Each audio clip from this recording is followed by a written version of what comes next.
So UFC Fight Night Cejudo versus Song Yadong has just taken place, and this is my reaction to the card. So there were 12 fights in total, 7 fights were stopped by finishes.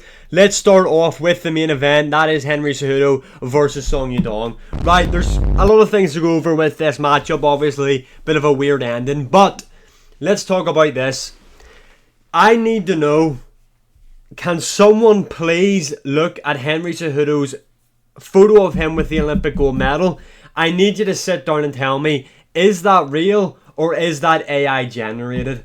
Because I am at my fucking wit's end with this old Henry Cejudo. So you mean to tell me this guy's an Olympic gold medalist? I'm going to say that again for the ones that are really in the back. Henry Cejudo is an Olympic gold medalist, but yet he can't get a takedown. No takedown. So you're an Olympic gold medalist. You're going in there with Song Yadong, who, don't get me wrong, he has good takedown defense. Song Yadong does have good takedown defense. You're going in there against Song Yadong, who is a better boxer than you on the feet. I mean, realistically, if you've seen Henry Cejudo's fights and Song Yadong fights, especially Henry Cejudo as of recent, just watching them fight, you would presume that Henry Cejudo, an Olympic gold medalist, would try and implement his grappling on Song Yadong, who is the better striker, is the bigger puncher, is just better on the feet. I mean, what the fuck? Like, does this guy have an Olympic gold medalist? I am so confused. This guy can't out-grapple anybody. He actually can't.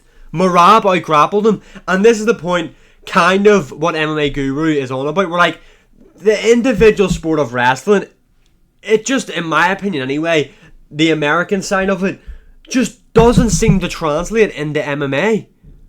Like, this guy shot 3 takedowns in this fight. He's an Olympic gold medalist. This guy's won gold for the country of America in the sport of wrestling. He shot 3 takedowns. He didn't even get one. Not one. And what is Song Yadong's wrestling background? That he trains a team alpha male. That's probably the fucking height of it. No takedowns scored. Only shot for 3. Now, this fight was competitive, yes. I thought Henry Cejudo was clearly losing the fight. But it wasn't as if like Henry Cejudo was completely out of it. It wasn't as if like Henry Cejudo was miles behind. I thought he was doing some good work on the feet. Obviously, Song Yadong was doing the better work, landing the better combinations in there. Henry Cejudo did do good. In around the 3rd round, I believe, is when he busted Song Yadong up. But yeah, I just don't get it. The guy's an Olympic gold medalist, and he shot 3 takedowns in that fight and didn't get any. And it's not just this fight, it's every other Henry Cejudo fight. Is this guy really an Olympic gold medalist? I need to know. Because that there is fucking ridiculous in my opinion. Although Song Yadong did look good on the feet in there, I thought that would have been an issue for Henry Cejudo.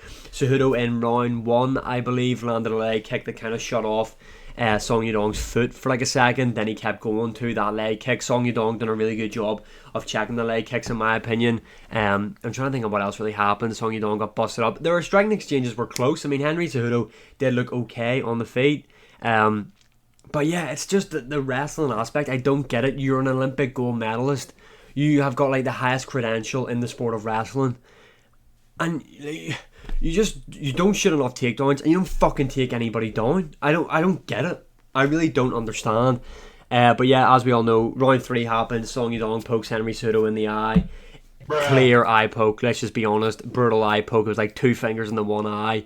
His eye was bleeding. Henry Cejudo, look, this is the thing, right? Henry Cejudo kind of showed his like veteran status, if you will, because it's clear now that he was hurt. But you know, a lot of people don't use that 5 minutes that they get. You know, they were fighting at a really high pace. Obviously, this would help Song Yadong as well to get his breath back. But Henry Cejudo was eating some big shots in there. He showed that he does have a good chin in there, as did Song Yadong. But Henry Cejudo took the 5 minutes. He kept saying about his eye. They brought a towel in, brought water on the towel. And then he sits down and starts going like this to the crowd. Once he started doing that, I thought he was playing up. I'm just going to be honest. I thought there was fuck all wrong with him. I thought he was just playing up to the crowd. I thought he was just trying to be a dick.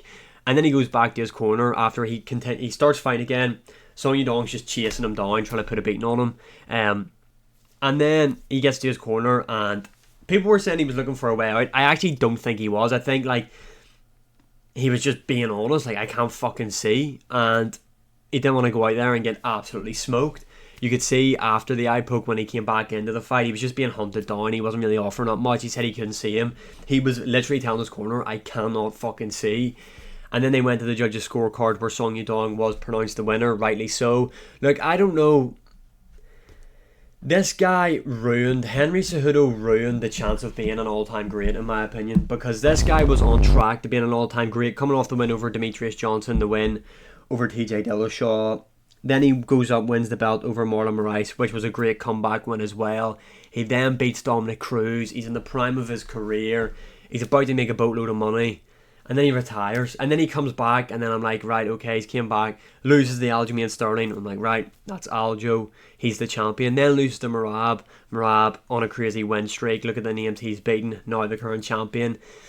And then he loses to someone like Song Yudong, who, don't get me wrong, that rhymed, is a good fighter, has been at the top level for quite some time now. Obviously looked good in there against Jan Sanhagen. He did lose those fights, granted, but they look good in there. He's got a win over like Cheeto Vera, stuff like that.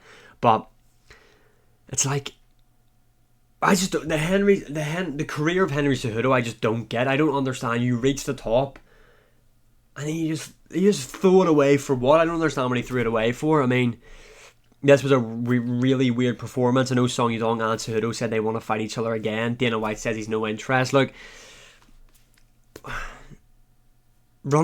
would run it back if Henry Cejudo still wants to fight. I mean, what else is there for both guys to do? I don't know. It was a fun fight as well. I think run it back, have it open up a main card of a pay-per-view, to be honest. I think that's what they should do. But let's move on. Co-main event, we've got Brendan Allen versus Anthony Hernandez. This fight right here was a prime example of position over submission. Brendan Allen, which it's like hard to critique him for because he's so hungry for the finish, looking for the submission, but he always fucks up a dominant position that he has. I mean, in round one, he lands that nice head kick. Now, Anthony Hernandez did catch the kick, so I'm sure there was going to be a grappling exchange started there. But he tries to fucking like Spider-Man jump on the guy's back, loses position. He did get the reversal, I think, in round one. Anthony Hernandez's grappling style is horrible in a good way. Like the constant, like just leaning on you, trying to go for the guillotines. He's constantly working. This is the epitome of, he is submission over position. He is position over submission, and I think Anthony Hernandez just showed that his IQ in there, you know, not jumping the gun for submissions like Brendan Allen was, and sometimes that does work, yes, but at this elite level, you know, prioritizing position, control time, getting damage off is much more meaningful than like fucking trying to spin and backflip onto someone's back hoping you get a rear naked choke. This was a close fight. Round 3, Brendan Allen did catch Anthony Hernandez with a left hook. This is what fucked me off about this fight, because Brendan Allen should have won this. I'm just going to be honest. I like Anthony Hernandez. Like I said, his grappling is really, really good in there. Him on the feet isn't great. He's got a clear weakness to his body. Doesn't deal well with body shots. Brendan Allen is a good striker, in my opinion. Good boxer. He's definitely the better striker out of the two, but was just obsessed with wanting to grapple with him. Like, Brendan Allen's game plan for this matchup should have been stuff the takedowns, keep distance, and outbox him. That was the way to beat Anthony Hernandez. Obviously easier said than done. Anthony Hernandez has just got endless cardio. I want to know what him and Merab are taking, but yeah, Anthony Hernandez moves on. Brendan Allen on a 2-fight losing streak. Maybe do him Bo Nickel. Possibly. I don't know. You can let me know. How's Bo Nickel even like number 15? I don't know. Moving on, we have got Rob Font versus Gene Matsumoto. Sorry, I can't say the guy's fucking name. Rob Font won it, split decision. I thought Rob Font lost the fight 2 rounds to 1, to be honest. Bruh. I'm not angry at the decision because Rob Font did land the more damaging shots, especially then we up elbows. But clearly I grappled for large parts of the fight. Can we see the control time anywhere? No, we can't. A lot of control time for Gene Matsumoto, in my opinion. I thought he won the first 2 rounds, lost the third clearly. They give it to Rob Font. I'm not going to scream robbery because the more damaging shots was done by Rob Font, but yeah, I think Gene Matsumoto was hard done by. Moving on, we have Gene Silva versus Bagdasarian was being slapped on going into this fight, in my opinion. Gene Silva looked good in there. I hate the fucking constant trying to shake hands with his opponents. Like, just fight. Just fight. Stop fucking shaking their hands when they land good kicks on you. Gene Silva, big power, big power, big puncher. Nice win for him. Obviously, he won't be ranked in the UFC featherweight division yet. Did call out Bryce Mitchell. Bryce Mitchell seemed to accept the challenge. That is a tough matchup for Bryce Mitchell. Gene Silva's a big hitter. Very fun fight style when he's not fucking shaking hands every time someone hits him. Not really much to go off here. Just landed a nice left hook, right hand, put him down. What I will talk about actually is, obviously he stood over him. Bagdasarian had no idea where he was.